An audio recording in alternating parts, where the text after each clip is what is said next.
많은 사람들이 도덕경을 매우 어렵다고 말합니다. 그것은 노자가 우주가 돌아가는 이치를 알아 그 이치에 합당하게 살면 해가 없지만 이치에 거슬리면 우주의 작용이 결과적으로 해가 되어 큰 손해를 입는다는 뜻에서 한 말이기 때문입니다. 우리가 말하는 말의 세계하고 우주의 이치의 세계하고 우리가 이해하기가 힘든 거예요. 우주의 이치의 세계를. 그리고 그것을 표현하는 것이 노자 도덕경이다 라고 생각하면 됩니다. 오늘은 도덕경을 강의하기에 앞서 먼저 우주의 이치를 설명하도록 하겠습니다. 물론 자신의 인생이나 또 현명하게 사는 방법 또는 우주는 도대체 어떻게 생겼나 하는 점이 궁금한 사람은 이 강의가 매우 흥미롭겠지만 그저 단순히 재미로만 들으려는 사람은 골아프다 하면서 듣기를 거부할 수도 있습니다. 그러나 오늘 강의를 주의 깊게 들으면 여러분은 지금까지 이 지구의 인간이 생각한 삶의 애환과 희망을 한눈에 볼 수 있습니다. 그리고 자신이 살아가는데 매우 필요한 이야기라는 것을 느껴서 흥미를 점점 더해갈 것입니다. 그래서 노자는 여러분이 지금 어떤 사람인지 그것을 판가름하기 위해 다음과 같은 말을 남겼습니다.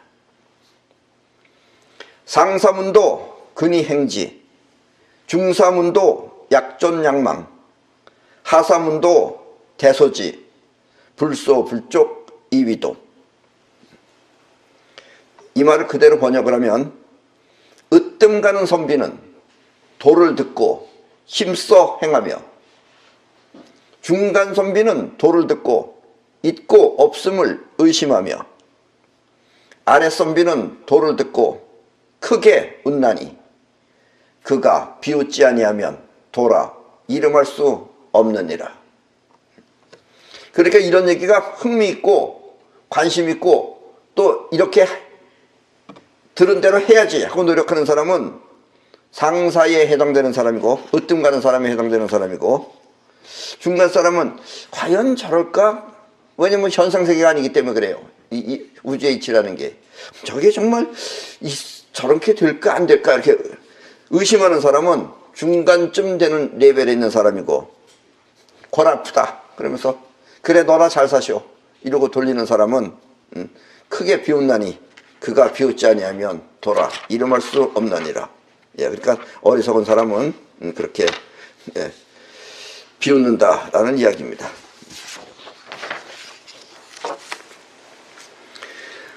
우리 눈에 보이는 세계를 입자의 세계라고 합니다. 입자 아시죠? 조금 알맹이들 입자의 세계라고 합니다. 우리의 몸도 또 우리가 살고 있는 이 지구도 그리고 지구 밖에 보이는 저 수많은 별들도 모두 입자가 뭉쳐진 입자의 세계입니다. 그렇다면 그 수많은 입자들 가운데 우리 인간은 아주 보잘것없는 하찮은 존재에 지나지 않습니다. 예, 우리끼리 이렇게 사람끼리 있으면 모르는데 여러분들 생각해 보세요. 저 바닷가에 가면 여름에 썰핀 타는 사람들 가까이서 보면 다 사람 같은데 거리가 떨어져서 보면 저 개미들이 움직이는 것 같아요. 그러니까 우리 사람도 저 별들의 세계에서 보면은 얼마나 하찮은 아주 조그만한 그런 미생물같이 보일 것입니다. 그래서 이렇게 수많은 입자들 가운데 우리 인간은 아주 보잘것없는 하찮은 존재에 지나지 않는다라는 이야기입니다. 그리고 지금까지 지구에 살던 모든 지구인들은 한결같이 이렇게 생각해 왔습니다. 사람도 미물이라고 하면서. 사실 오래전부터 우리 인간은 이 우주에 대해 분명하게 알고 있었습니다. 동양권이라고 할 수 있는 중국이나 인도는 물론 서양도 알고는 있었습니다. 다만 서양은 동양과 달라 모든 것을 의인화시킨 점이 다르다면 다르지만 그 내용은 거의 똑같습니다. 요즘 사람들은 옛날 일들이니까 잘 몰라서 어느 것이 먼저인지 헷갈리지만 그때나 지금이나 아는 사람들은 모두 알고 있었다는 사실입니다. 특히 우리 한국이나 일본은 인도와 중국의 영향을 많이 받았습니다. 그러니까 어느 것이 몰라라는 것이 뭐냐면은 이 인도 같은 경우에는 옛날부터 원래 석가모니 이전서부터 있었던 것이 브라만이라는 게 있었어요. 아시죠, 여러분들도? 뭐 흔히 브라만교, 브라만 가는 거. 브라만이라는 내용은 뭔지 일단 따지지 않더라도 일단 그런 것들을 브라만이라고 합니다. 그리고 브라만 계급이 이 왕족 계급보다 위에요. 석가가 태어나기 이전의 인도는 브라만이 판치던 시대였습니다. 브라만은 우주 최초의 세계를 수냐라고 하며 또 인간이 자기 본성을 터득하는 것을 아트만이라고 하였습니다. 그리고 수냐 상태에서 우주 스스로 작용을 펼쳐 삼라만상이 만들어지는 과정을 브라만이라고 하였습니다. 그러니까 이제 브라만은 이걸 상징하는 거예요. 브라만이. 그러니까 이 세상에 있는 모든 뭐 물체가 됐든 뭐가 됐든지 그 원래 만들어진 세계는 아트만이고 그 아트만의 세계는 수냐로 생겼으며 그 수냐로부터 작용이 일어나서 이런 삼라만상이 펼쳐지는 것을 브라만이라고 한다라는 이야기입니다. 자, 그럼 원래부터 그런 게 있었어요. 그런데 이것을 석가 시대에는, 즉 석가는 아트만이라고 하는 것을 붙다라고 그러죠. 붙여.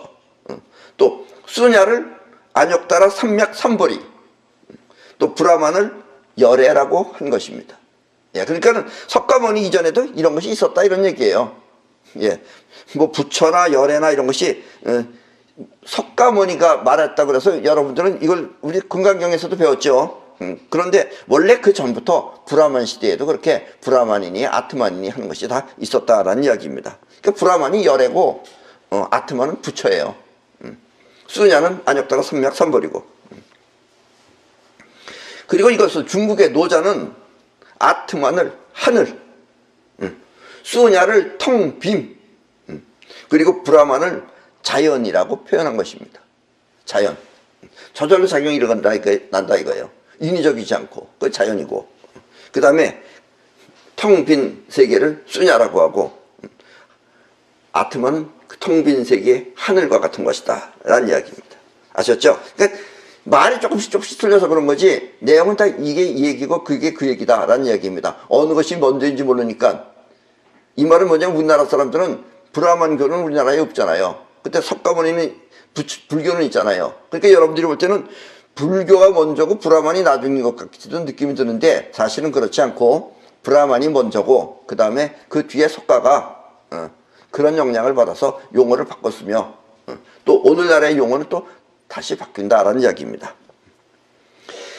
21세기에 살고 있는 나는 이와 같은 세계를 자, 아트만을 소자, 소립자 할 때 소자입니다. 수냐는 즉 제로지대입니다. 수냐를 빌공자예요. 그리고 브라만은 자라고 표현을 합니다. 자는 자비할 때 자자입니다. 이 소라는 것은 만물을 쪼개서 더 이상 쪼갤 수 없는 우주 최초의 상태, 즉 기를 말하고, 이 기의 세계라고 하는 것은 틀림없이 있긴 있지만 우리 눈에 보이지 않아 없는 것 같다고 하여서 공이라고 합니다. 그리고 그 공의 상태에 있는 에너지는 스스로 작용을 펼쳐 우리 눈에 보이는 삼라만상이 된다고 하여 자라고 합니다. 자는 인위적인 것이 아니에요. 인위적인 것은 자기인데 자라고 하는 것은 스스로 작용이 일어난다는 게 자입니다. 그래서 자비라는 것은 스스로 일어나는 사랑을 자비라고 합니다. 그리고 이렇게 소공자는 곧 나의 이름입니다. 내 이름 소공자는 이렇게 우주를 뜻하는 말입니다. 아셨죠? 예. 자꾸 사람들이 나보고 소공자라고 그러니까 소공녀 소공자라고 그러는데 그런 뜻이 아니고 알고 보면 이렇게 거창한 이름입니다. 소공자라는 뜻이. 나는 지금까지의 성현들과 다르게 인간을 넓은 우주 속에 하찮은 존재로 생각하지 않습니다. 이게 이제 예전의 사람들과 나와 다른 점이에요. 그 이유는 나중에 설명하겠지만 나는 사람이 자연을 움직여, 즉 노자가 말한 자연을 움직여 세상을 다스릴 수 있다고 믿기 때문입니다. 예. 그리고 이것이 이제 노자의 가르침이 됐던 석가의 가르침이 됐던 그 누구의 가르침이 됐던 나하고 다른 점이 바로 이거예요. 나는 자연을 움직여서, 자연을 움직이면 그게 인위적인 게 아닌가요? 이렇게 생각되잖아요. 그죠? 인간이 하니까 인위적인 게 아닌가요? 그게 아니다 이런 얘기예요. 그렇지 않고도 자연을 움직여서 세상을 다스릴 수 있다고 나는 믿는다 라는 이야기입니다. 이 우주 최초의 상태를 제로지대라고 합니다. 수냐죠. 그리고 제로지대는 세 가지 형태를 통해 우리 눈에 보이는 세계를 창조합니다. 그리고 이와 같은 이론은 지금까지는 거의 다른 사람들은 잘 모릅니다. 그러니까 여러분들 때부터 이것을 잘 알아두시면은 여러분들은 아까도 내가 말했지만 자연을 움직여서 세상을 다스릴 수 있는 그런 능력을 갖게 된다라는 이야기입니다. 자, 일단 하나는 공간입니다. 이 공간. 그리고 또 하나는 에너지라고 하는 기입니다. 이것을 서양에서는 에테르라고 합니다. 그리고 또 하나는 변화를 일으키는 온도가 바로 그것입니다. 이 세 가지 형태로다가 세상은 움직인다라는 얘기입니다. 그래서 이렇게 눈에 보이는 세계를 창조한다라는 이야기입니다. 그리고 제로지대는 두 가지 작용을 동시에 하여 우리가 볼 수 있는 세상을 창조하거나 또 원래 상태로 되돌아갑니다. 그 두 가지 작용이라는 것은 뻗어나가는 작용과 또 끌어당기는 작용입니다.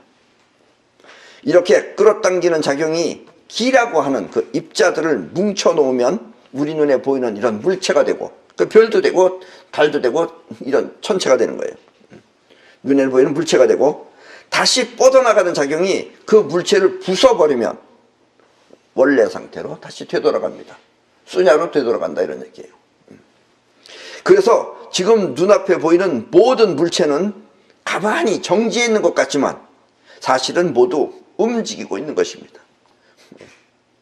지금 이 불도 이렇게 여러분들이 어제도 이렇게 생겼고 그제도 이렇게 생겼고 그러니까 가만히 정지해 있는 것 같지만 끌어당기는 작용과 뻗어나가는 작용이 항상 동시에 있기 때문에 지금 끌어당기는 작용에 의해서 저렇게 형체를 갖추고 있는 거예요, 이게. 그런데 이것들도 지금 움직이고 있는 것이다 라는 이야기입니다. 우리 눈에는 멎어 있는 것처럼 보이지만 전자현미경을 통해서 들여다보면 모두 지금 움직이고 있습니다. 이렇게 뭉쳐 보이면 입자, 또 흩어져서 움직이면 파동이 되는 것입니다. 그러니까 이 세상은 입자라는 것하고 파동하고 공존하고 있다라는 이야기입니다. 아셨죠? 자, 우리 마음은 그 바탕이 기라고 하는 우주 최초의 에너지입니다. 우리 마음도. 그래서 이 바탕을 터득하면 브라만들은 아트만이라고 했고 석가는 부처라고 하였습니다. 그리고 노자는 이와 같은 바탕의 세계를 하늘이라고 표현하였습니다.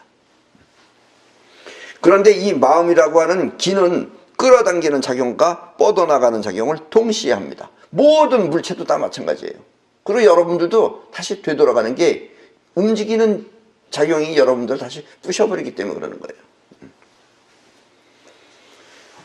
그래서 끌어당기는 작용이 눈앞의 세계를 끌어오면 우리 몸은 오관을 통해서 그것들을 보거나 들을 수 있습니다. 이 문제는 여러분들이 냉정하게 생각을 하셔야 됩니다. 여러분들의 입장에서 보면 눈을 뜨고 앞에 걸 보는 것 같지만 사실은 그게 아니고 여러분들의 그 기라고 하는 에너지가 눈앞의 것을 끌어오는 것을 여러분들이 눈을 뜨고 보는 것 뿐이에요. 그러니까 여러분들이 눈을 뜨면 보이는 거고 눈을 감으면 안 보이는 거예요.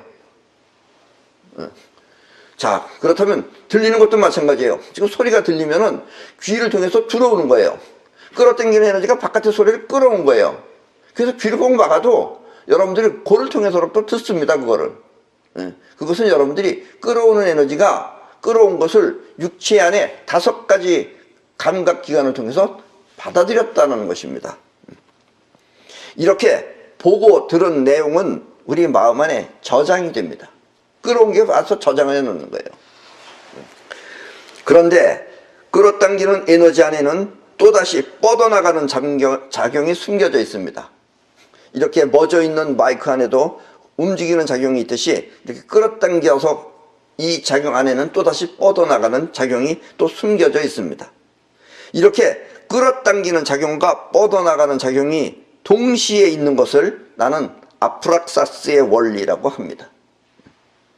그리고 동양에서는 옛날부터 이 아프락사스의 원리를 태극이라고 하였습니다. 그러니까 태극은 서로 상반되는 성질의 것이 2가지가 동시에 작용한다라는 뜻이 태극입니다. 이 끌어당기는 작용이 눈앞의 세계를 끌어오면 그 안에 뻗어나가는 작용은 이것들을 통해서 생각을 합니다. 이렇게 생각하는 작용을 의식이라고 합니다. 그리고 이와 같은 의식체를 자의식이라고 합니다.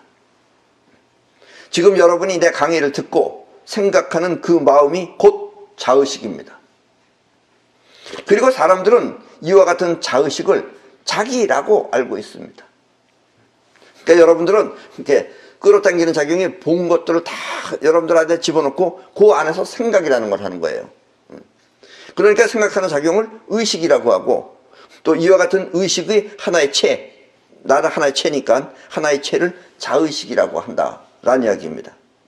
그래서 우리는 자의식을 통해서 생각하고 또 판단하고 보고 듣고 다 하지만 바로 그렇게 해서 알고 있는 자기 자신을 자기라고 한다라는 이야기예요. 나는 할 때 나는 자기 자의식입니다. 아셨죠? 그런데 우리의 자의식은 눈앞의 것을 보아도 무엇인지 알 수 없습니다. 왜 알 수 없냐면 봤어, 저거를. 봤는데 생전 처음 본 건 뭔지 모르는 거예요. 옛날 걸 통해서 저것이 무엇일 것이다 라고 생각하는 것뿐인 겁니다. 그러니까 여러분들이 눈앞의 걸 보고서 판단하는 것은 거의 다 틀리는 것이다 라는 이야기입니다. 예. 왜냐하면 자의식은 예전에 보고 들은 기억 속에서 작용하기 때문입니다. 그러니까 처음 보는 건 뭔지 모르는 거예요. 어느 날 하늘에서 이상한 게 하나 떠왔어요. 사람들이 볼 때. 그러니까 그걸 뭐라고 이름 붙였겠어? 옛날에 봤어. 자기네 부엌에 가면 있어. 저거 비행 접시다. 이런 거예요. 처음 본 거기 때문에. 그래서 붙인 게 비행 접시예요. 다 그런 식이다라는 얘기예요.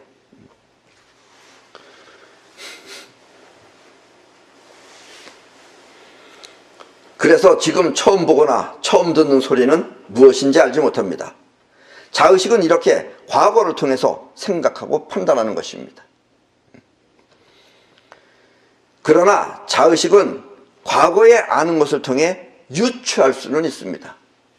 무엇일 것이다 할 수 있다 이거예요. 유추는 곧 추측과 비슷한 것으로 이와 같은 생각을 관념이라고 합니다. 그래서 관념은 사실 여부와 상관없이 자신만의 생각일 뿐입니다.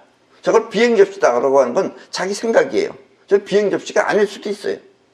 예. 이 점을 결코 잊지 마십시오. 왜냐하면 지금 우리 인간들이 다 하는 얘기가 이 관념 아니면은 과거에 보았던 것 다 그 안에서만 얘기하고 있는 거예요. 이 점을 결코 잊지 마십시오. 왜냐하면 모든 경전이 바로 이렇게 추측되어져 있는 관념과 자의식을 말하는 것이기 때문에 그렇다라는 이야기입니다. 지금 여러분이 내 강의가 재미있다면 그것은 이미 나의 강의를 여러 번 들어서 이와 같은 내용을 알고 있기 때문입니다. 그럼 여러분들은 이해를 해요. 그렇지. 어르신 말씀이야. 근데 처음 자의식이라는 말도 처음 들어보고 이런 거 처음 들어보면은 뭔 소리야 이러고 재미가 없다 이거예요. 알고 있는 과거가 내 말을 이해하기 때문에 재밌는 것입니다. 내 말이 재미없어서 재미없는 게 아니고 여러분이 모르면 재미없는 거예요. 아무리 코미디언이 훌륭한 코미디언이 코미디를 해도 그 나라 말을 모르면 재미가 없어요. 나도 옛날에 누군가가 라스베가스에 가서 A석이라는 자리를 표를 주고 돈 주고 사줬어요. 굉장히 비싸다 그러더라고요. 그런데 이 서양 코미디는 우리하고 틀려요. 우리나라 코미디는 얼굴만 표정만 봐도 재밌는데 그 멋져서 신사 같은 사람이 하나 와가지고 뭐라고 묻는데 뭐라고 말만 하는데 사람들은 막 웃는 거예요. 아, 난 지루해서 나 혼자 어떻게 재밌게 살아야 되겠다 해가지고선 저 사람 얘기하고 아무 관계없이 중간에 막 하하하 하고 웃었어요. 그 사람이 내가 재밌나 봐. 물끄러미 나를 쳐다보고 있는 거예요. 갑자기 조용해졌어요 거기가. 역시 그 사람이 코미디언이더라고. 내 동업자입니다 이러더라고요. 그러니까 사람들이 막 웃는 거예요. 그러니까 우리는 못 알아들어요. 그럼 재미없는 거예요. 근데 여러분들이 지금 내 얘기가 재밌다 그러면 내 얘기를 들었기 때문에 이해하기 때문에 재밌는 것이다 라는 이야기입니다.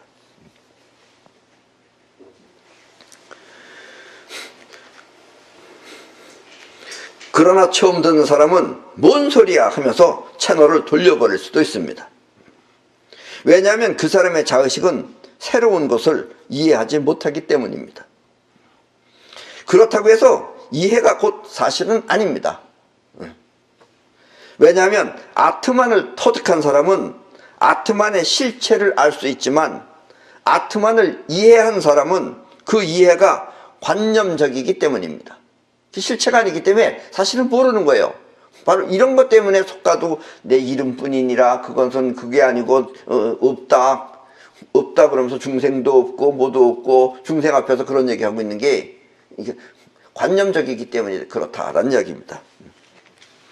그리고 지금까지 모든 성현들은 이와 같은 자의식의 관념과 전쟁을 하였다고 해도 과언이 아닙니다. 그리고 이 말은 모든 경전을 이해하는데 매우 중요한 말입니다. 그러니까 모든 경전이 전부 다 우리 사람들한테 일단 설명을 해야 되니까 설명을 하면 여러분들이 이해를 하는 거예요. 수냐를 여러분들이 이해하면 그 자체가 이미 수냐에서 나온 거기 때문에 수냐가 아니죠. 그런데 여러분들 그걸 통해서 이해하고 있기 때문에 바로 그 관념과의 전쟁이 바로 성현들이 한 업적이다 라는 이야기입니다. 지금 이 마이크는 정지해 있는 것 같지만 사실은 매우 분주하게 움직이고 있습니다. 우리 몸도 그리고 정지해 있는 모든 물체도 나름대로 지금 바쁘게 움직이고 있습니다. 우리 마음 또한 끌어당기는 기운에 의해 이 자의식이라는 것이 되었다면 반대로 뻗어나가는 기운도 반드시 있는 것입니다. 그렇죠? 왜냐면 아프락삭스기 때문에. 우리 몸이 움직이며 행동할 수 있는 것은 지금 내가 이렇게 행동하는 것은 이것은 바로 이 뻗어나가는 기운이 있기 때문입니다. 뻗어나가는 기운이 우리를 행동을 하는 거예요. 움직이고. 그래서 자의식이 생각하고 판단하는 자아라면은 움직이고 행동하는 자아는 이렇게 따로 있는 것입니다. 예. 여기서 중요한 것은 이렇게 우리 마음이 뻗어나가거나 또 마이크가 움직이는 파동 그리고 세상 모든 뻗어나가는 기운이 같은 것이라는 사실입니다. 내 거 다르고 얘 다르고 쟤 다른 게 아니라 같은 우주에서 나오는 뻗어나가는 에너지가 같다라는 이야기예요. 그래서 이 뻗어나가는 기운을 우주심이라고 합니다.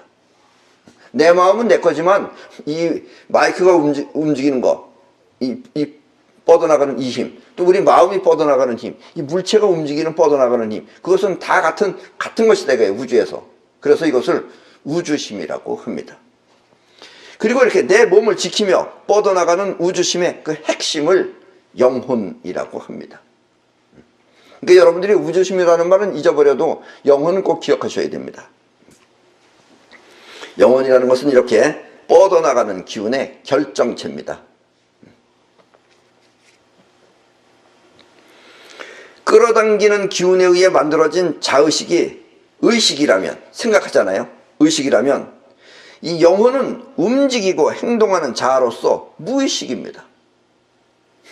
얘는 자체가 뻗어나가는 거기 때문에 뻗어나가면 하지 생각을 못해요. 그래서 영혼이 하는 일은 무의식이다, 이런 얘기예요. 이걸 여러분들이 못 느끼기 때문에 지금 세상이 막 혼란스러워 보이는 거예요. 그리고 자의식이 오간이라는 감각기관을 통해서 몸 밖의 세상을 감지한다면 영혼은 의식은 없으나 7가지 기능을 통해 눈앞의 현실 세계를 파악할 수는 있습니다. 그러니까 내가 아까 얘기했죠. 여러분들이 앞을 본다, 그래서 느껴서 보는 것은 여러분들이 직접 보는 게 아니고 끌어당기는 기운에 의해서 보는 거라고. 그렇게 여러분들이 과거를 통해서 또 얘기하기 때문에 여러분들의 말이 혹시 맞았다고 하더라도 여러분들은 대부분 다 틀리는 게 원칙이라고. 그럼에도 불구하고 뻗어나가는 기운이 직접 느낄 수도 있어요. 그렇게 직접 느끼는 그것을 기감이라고 합니다.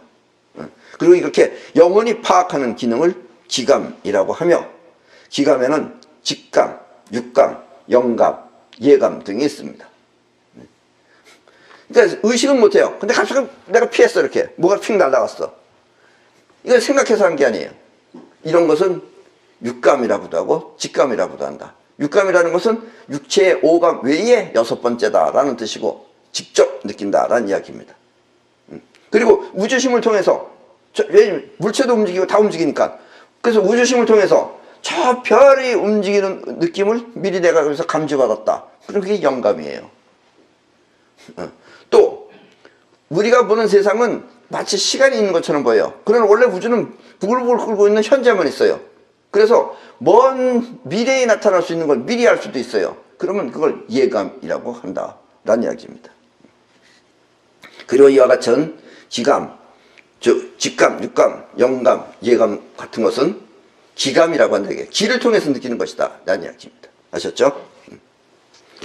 여기 말로는 이렇게 이해하기 쉽죠. 여러분들도 지금 관념적으로는 이해하기 쉬운데 실제로 여러분들이 터득하는 것은 그렇게 쉬운 것은 아니다라는 이야기입니다. 세상이 움직이면 그 영향을 받는 것을 수동력이라고 합니다. 여기서 역이라는 말은 곧 변화를 뜻합니다. 다시 말하면 세상에 따라서 내가 변한다는 뜻입니다. 봄이 오면은 싹이 나고, 또 여름이 되면 무럭무럭 자라서, 가을이 되면 낙엽이 떨어지고, 겨울이 되면 앙상하게 남는 것은 세상이 변하면 나무도 변했다. 이런 것을 수동력이라 한다는 얘기예요. 그리고 지금까지 모든 이 성현들은 뭐 석가가 됐든 뭐 노자가 됐든 그 모든 성현들은 수동력적으로 세상을 논해왔습니다. 오늘부터 강의할 노자 역시 이와 같은 수동력적인 사람입니다. 세상 움직임에 거슬리지 말고 받아들이라는 것이 그의 무위자연입니다. 어쩌면 입자의 세계에서 보면 이 말은 매우 지당해 보이기도 합니다. 커다란 것이 여러분들한테 덮치려고 그런다. 그럼 어떻게 해야 돼요? 도망가야죠. 그리고 또 그런 일이 벌어질 걸 생각하면 하지 말아야죠. 이런 게 바로 이제 노자의 가르침이다 이거예요. 자, 그래서 모든 성현들은 전부 다 이렇게 수동력적인 것을, 그 우주가 움직이는 것에 따라서 그걸 알고 여러분들이 대처하라 라는 것이 지금까지 이야기했던 성현들의 가르침이었다 라는 이야기입니다. 자, 그러나 내가 움직이면 세상 또한 변합니다. 세상이 변하면 세상이 움직이면 내가 변하는 것뿐만 아니라 내가 움직여도 세상은 변합니다. 이렇게 나를 움직여서 세상을 변화시키는 영향력을 능동력이라고 합니다. 아까 것이 수동력이었다면 이거 능동적으로 내가 변하면 세상도 변한다 이거예요. 그리고 이것이 바로 내가 말하려는 자연을 움직여 세상을 다스리는 길입니다. 아셨죠? 예, 그러니까 지금까지 성년들은 전부 다 수동력적으로 이러니까 이렇게 가만히 있어라, 저러니까 어째라, 저러니까 어째라 그랬어요. 근데 이제부터 나 얘기하고는 틀리는 것이다 이거예요. 그러니까 여러분들은 이제부터 사실 도덕경을 강의하지만 내 이야기에 주안점을 두고 들으시기 바랍니다.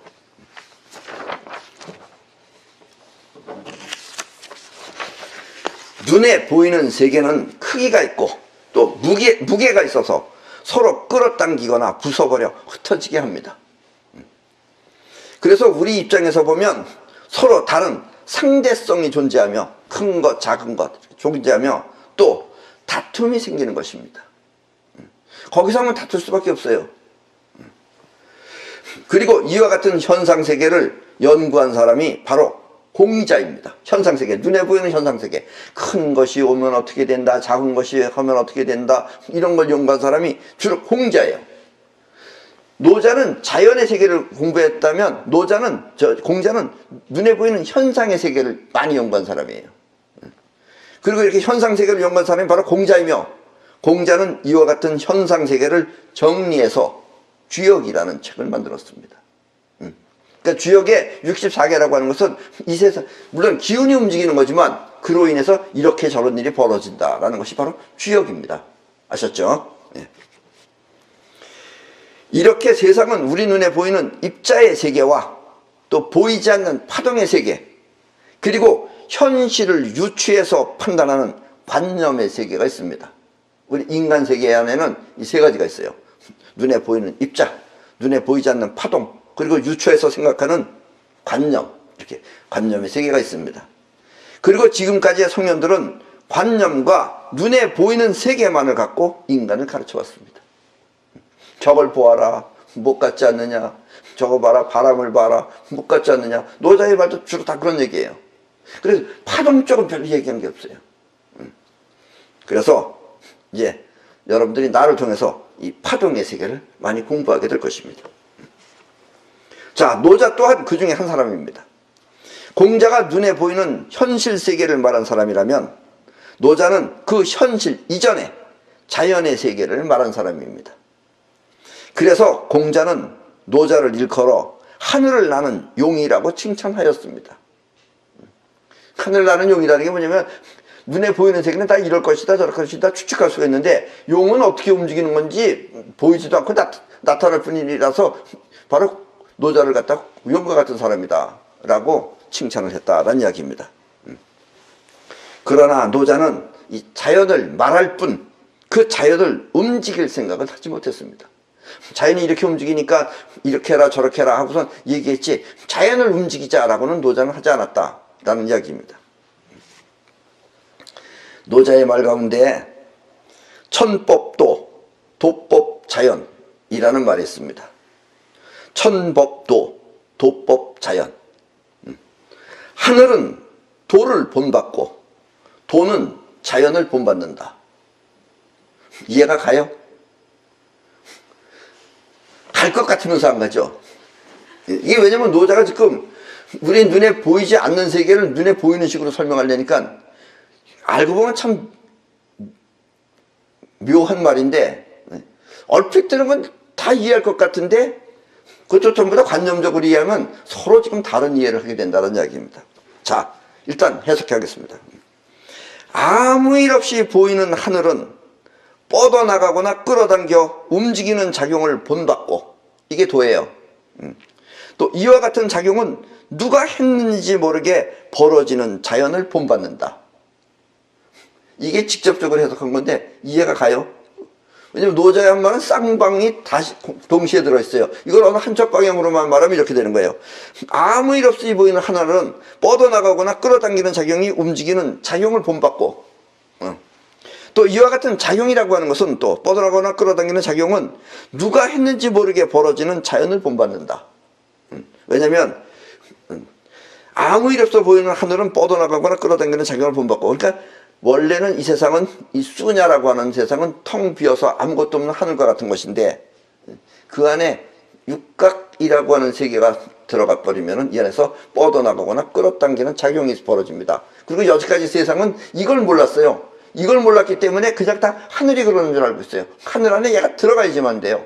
그러면 여기서 뻗어나가거나 끌어당기는 작용이 생기게 됩니다. 그래서 이렇게 뻗어나가거나 끌어당기는 작용이 생기면 그것으로 인해서 생기는 원칙, 법칙 같은 것이 도예요. 불교에서 말하면 법이고.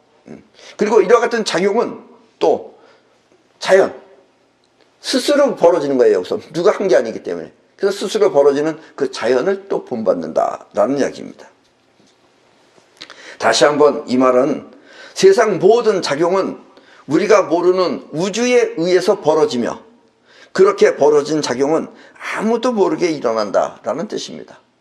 왜냐하면 우리가 이 오간 또 우리의 생각 이런 것으로 알 수 없는 세계다라는 이야기입니다. 그 세계에서 벌어졌고 그 세계에서 작용하기 때문에 우리가 알지 못하지만 어쨌든 우리 눈에 보이는 이런 것들은 벌어지고 있다라는 이야기입니다. 요 말이 잘 이해가 안 가시면은 지금 이 테이프를 거듭 반복해서 듣고 또 들으면 여러분들이 이해가 될 것입니다.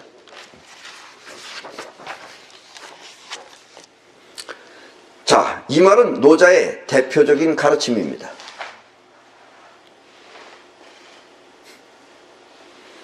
여기서 하늘은 우주 최초의 제로지대를 말하고 도는 그 작용을 뜻합니다. 결국 우주는 도라는 작용을 통해 자연적으로 세상을 만든다는 뜻입니다. 그리고 노자는 이와 같은 우주의 작용을 거스르지 말고 자연에 부응해서 살라고 한 것입니다. 이것이 바로 덕이라는 행동 지침입니다.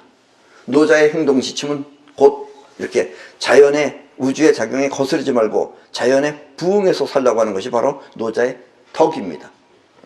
그래서 노자의 가르침을 한마디로 표현한다면 도덕경이라고 하는 것입니다.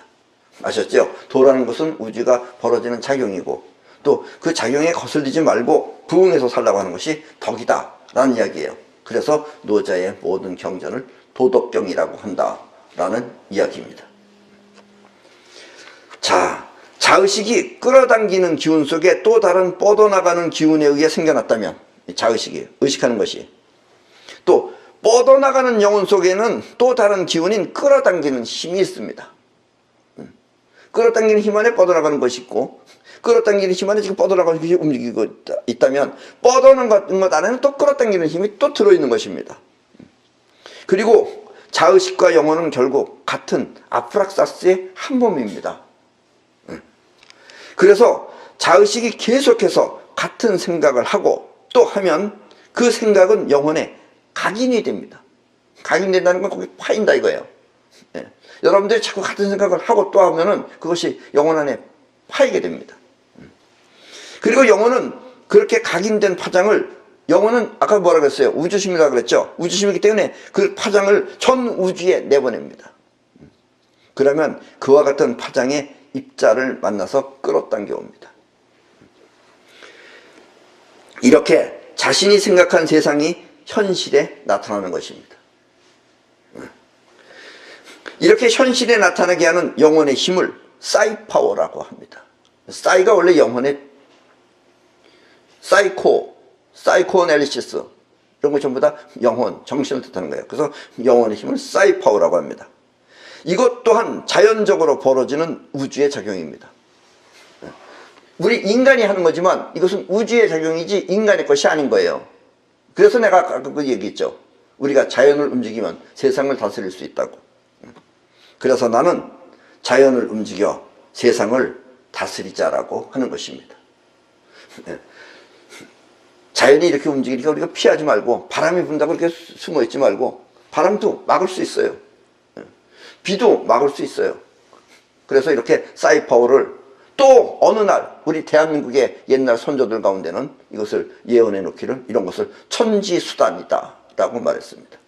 그 천지수단은 옛말 말이고 요즘 말로는 사이파워라고 한다라는 이야기입니다.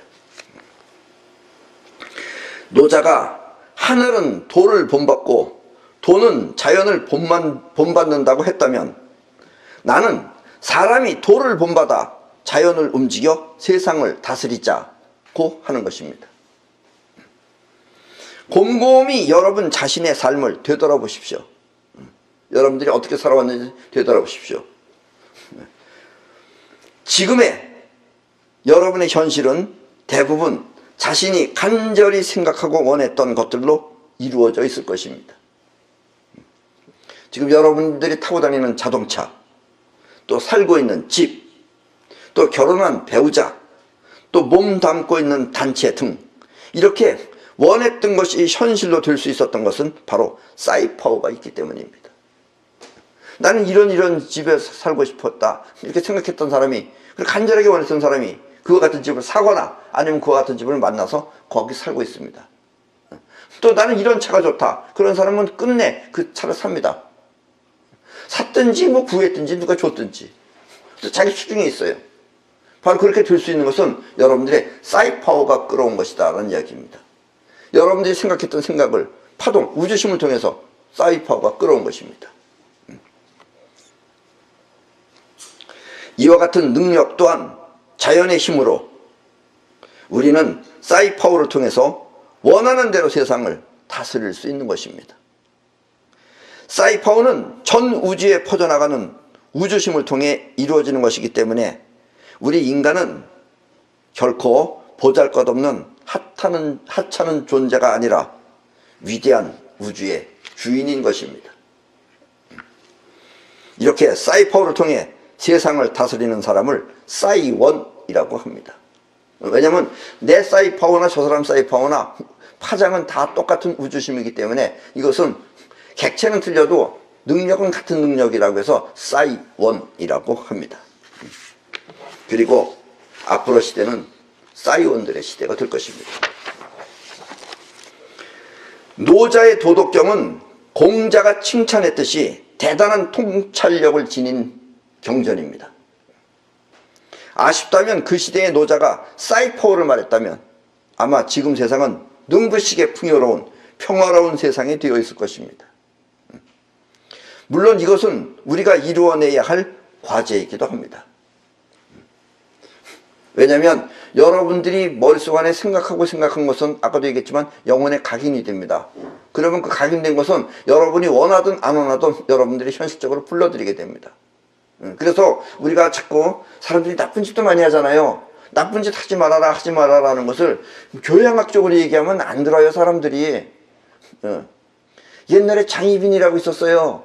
장희빈이 인형왕후를 죽이려고 밤날 그 지푸라기 같은 걸 만들어서 바늘을 찌르면서 죽어라 그랬어요.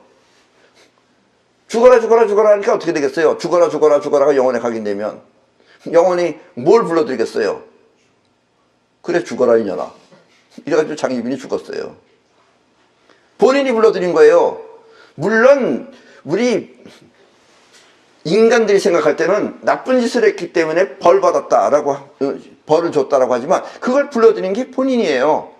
여러분들이 사고가 나고 뭐 하는 거 다 여러분들이 불러드린 거예요. 몰라서 지금 여러분들이 모르는 거예요. 그러니까 앞으로 여러분들이 싸이파워 세계를 많이 공부하시기 바랍니다. 우리는 노자의 도덕경 강의를 우주의 작용과 또 인간의 고심을 함께 생각해보는 기회로 삼아서 앞으로 싸이파워를 통해 기적과 같은 현실을 창조해야 되겠습니다. 그럼 다음 시간부터 본격적인 도덕경 강의를 시작하겠습니다. 그리고 오늘 강의는 이것으로 마치겠습니다.